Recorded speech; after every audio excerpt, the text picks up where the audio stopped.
आजकल बहुत सारी वुमेन एक ही बात पूछती है, डॉक्टर मेरी रिपोर्ट्स तो नॉर्मल है, फिर भी मैं इतनी टायर्ड क्यों हूँ, ब्रेन फॉग क्यों हो रहा है, वेट मूव ही नहीं हो रहा, हेयर थिनिंग भी हो रही है। और मैं आपको सच बताऊं, ये स्ट्रेस नहीं होता, ये एजिंग नहीं होती और ये बिल्कुल भी आपके दिमाग का वहम नहीं होता। अनकंफर्टेबल ट्रुथ ये है कि रूटीन ब्लड रिपोर्ट्स डिजीज को लेट स्टेज में डिटेक्ट करती है, डिसफंक्शन को अर्ली स्टेज में नहीं। मतलब रिपोर्ट्स नॉर्मल लग सकती है जब बॉडी सिस्टम लेवल पर ऑलरेडी स्ट्रगल कर रही होती है, स्पेशली हार्मोन्स, मेटाबॉलिज्म, स्लीप और इन्फ्लेमेशन के छोटे छोटे चेंजेस। मेरा नाम डॉक्टर अर्जुन सब्बरवाल है। मैंने यूके और इंडिया दोनों जगह प्रैक्टिस की है। मैं ये देखता हूँ कि वुमेन फुल बॉडी पैकेजेस करवाती है, 30-40 टेस्ट, 10,000 25,000 स्पेंड कर देती हैं, पर असली प्रॉब्लम मिस हो जाती है। सब कुछ नॉर्मल दिखता है बट सिम्टम्स कंटिन्यू करते हैं, बिकॉज उन पैकेजेस में वो मार्कर्स होते ही नहीं है जो hormonal imbalance, PCOS features, perimenopause shifts, thyroid stress, insulin resistance और क्रॉनिक फटीग एक्सप्लेन करते हैं। इस वीडियो का गोल सिंपल है।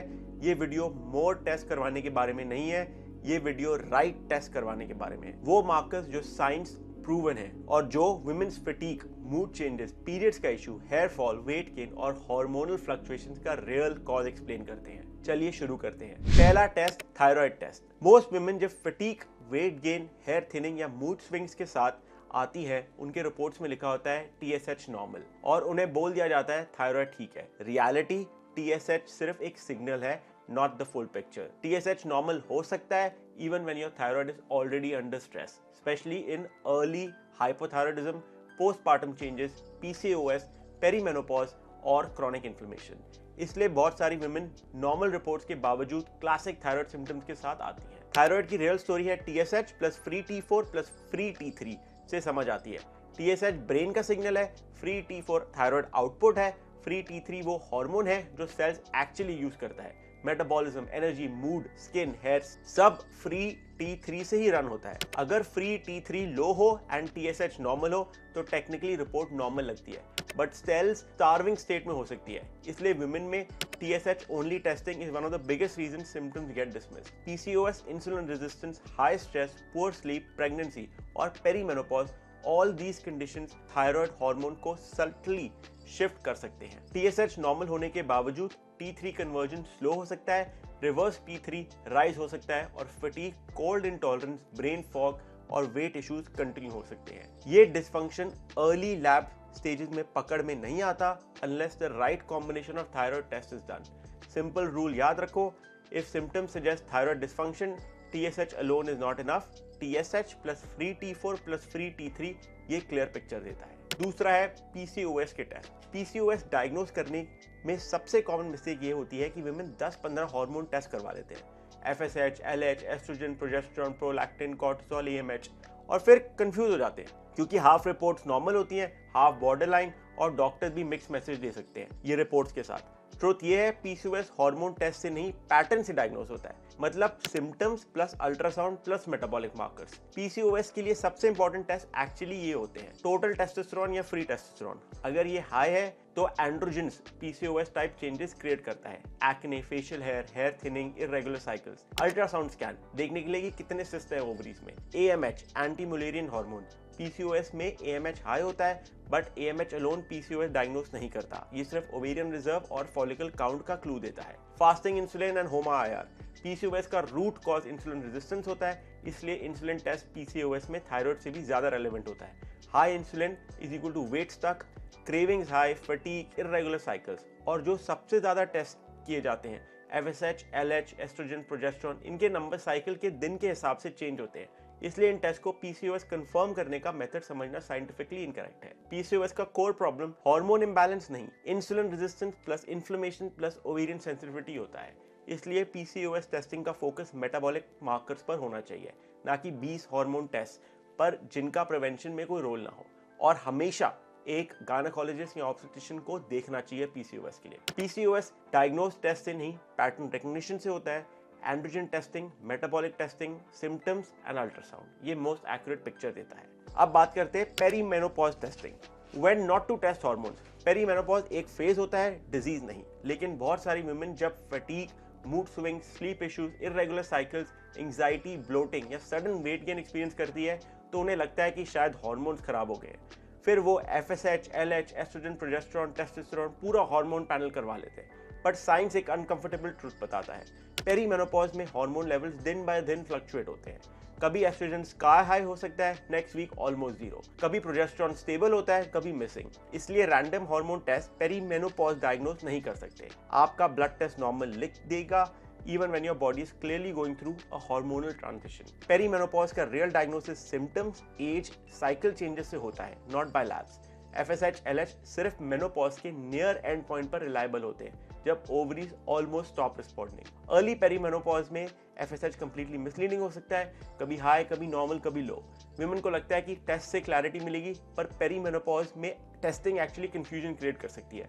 सिम्टम्स ही सबसे एक्यूरेट इंडिकेटर होते हैं। Night sweats, mood dips, anxiety, heavy period, sleep disturbance और ब्रेन फॉग, ये सब हार्मोन फ्लक्चुएशंस का पैटर्न बताते हैं that no single blood test can capture. Simple rule है, perimenopause is diagnosed clinically, not by hormone panels. Test clarity नहीं देते, symptoms देते हैं।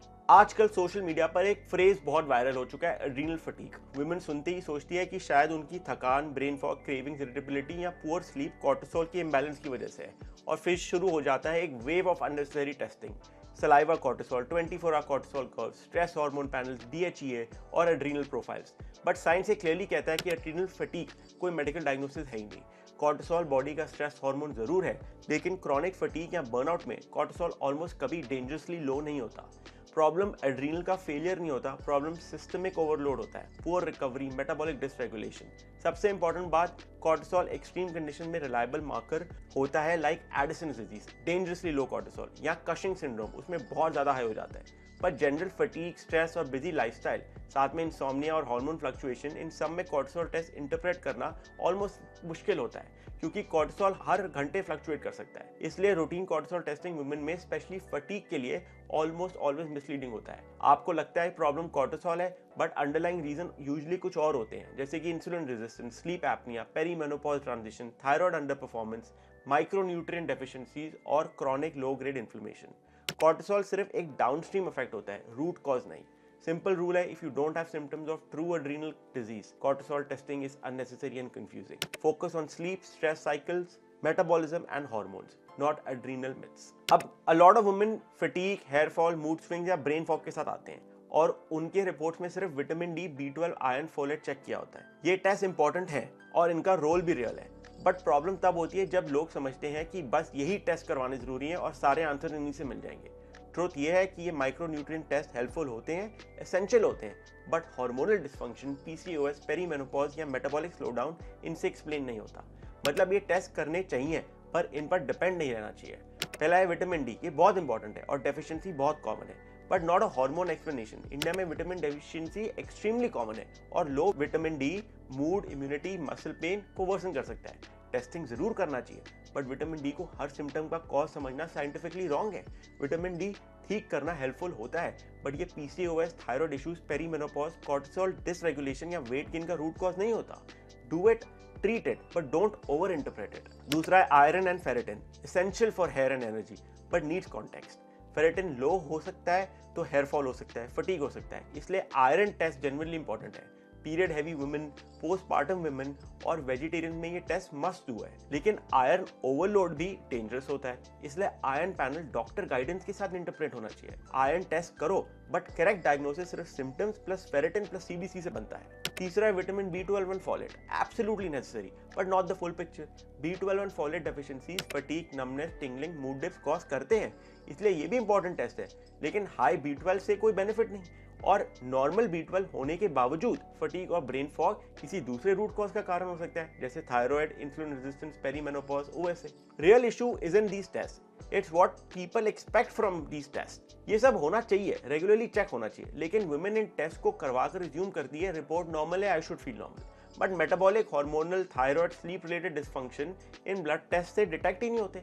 इसलिए जब सिम्टम्स परसिस्ट करते हैं, women feel unheard, confuse, lost, जबकि इशू माइक्रोन्यूट्रिएंट्स है ही नहीं, सिस्टम लेवल इंबैलेंस होता है। सिंपल रूल है, माइक्रोन्यूट्रिएंट्स चेक करना जरूरी है, लेकिन सिम्टम्स समझने के लिए बिगर पिक्चर देखना होता है। अब बात करते हैं test data completely overhyped. Hormone package आजकल इतने अट्रैक्टिव लगते हैं कि 30 marker, colourful report, graphs, biological age, stress score, hormone balance score, but science एक ही बात कहता है, इनमें से बहुत सारे टेस्ट का women fatigue, PCOS, thyroid stress या पेरीमेनोपॉज से कोई रियल कनेक्शन है ही नहीं।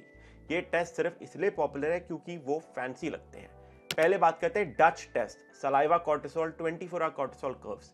सोशल मीडिया ने इन टेस्ट को रूट कॉज टेस्टिंग बोल दिया है, पर रियलिटी ये है कि cortisol throughout the day fluctuate होता है। Saliva and urine cortisol result extremely inconsistent होते हैं। Perimenopause, stress, PCOS, thyroid issues, इनमें कॉर्टिसोल टेस्ट से क्लैरिटी बिल्कुल नहीं आती। ये टेस्ट एक्सपेंसिव भी होते हैं और अननेसेसरी भी होते हैं। Useful only in rare adrenal diseases, not for everyday fatigue और hormone balance. Food intolerance test, IgG panels, ये टेस्ट 8,000 से 15,000 में सेल होते हैं एंड वुमेन को लगता है कि फूड सेंसिटिविटी उनके weight gain, bloating, fatigue, hair fall का कारण है। बट रिसर्च क्लियरली कहता है IgG positivity is equal to normal immune memory, intolerance का प्रूफ नहीं।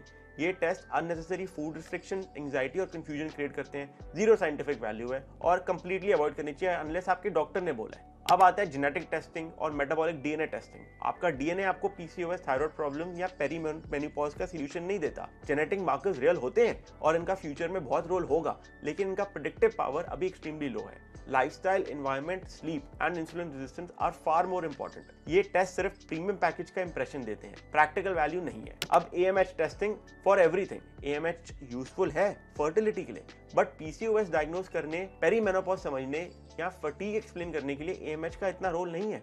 बहुत सारे लैब्स AMH को हार्मोन हेल्थ मार्कर बोलकर सेल करते हैं, ये मिसलीडिंग है। AMH फर्टिलिटी टेस्ट है, हार्मोन इम्बैलेंस टेस्ट नहीं है। Full hormone panels without context, oestrogen, progesterone, FSH, LH, testosterone, ये सब इंपॉर्टेंट हार्मोन्स हैं, बट साइकिल डे के अकॉर्डिंग फ्लक्चुएट करते हैं। रैंडम डे पर टेस्ट करके रिपोर्ट नॉर्मल आएगी और सिम्टम्स इग्नोर हो जाएंगे।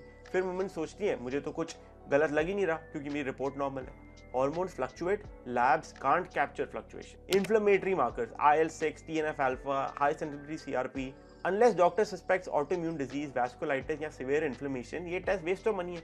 नॉर्मल पीपल में ये टेस्ट इंडिपेंडेंट नहीं होते। इन्फ्लुएंसर्स इन्हें हिडन इन्फ्लेमेशन डिटेक्ट करने के लिए वैल्यू टेस्ट बोलते हैं, but actual clinical value minimal होती है। ये डॉक्टर गाइडेड टेस्ट है, not screening tools. Real problem, लोग हाइप पे टेस्ट करवाते हैं, पर साइंस कहता है सिम्टम्स एक्सप्लेन करके सही टेस्ट कराने चाहिए, ज्यादा टेस्ट नहीं। फैंसी रिपोर्ट्स क्लैरिटी नहीं देती, करेक्ट टेस्टिंग स्ट्रैटेजी देती है।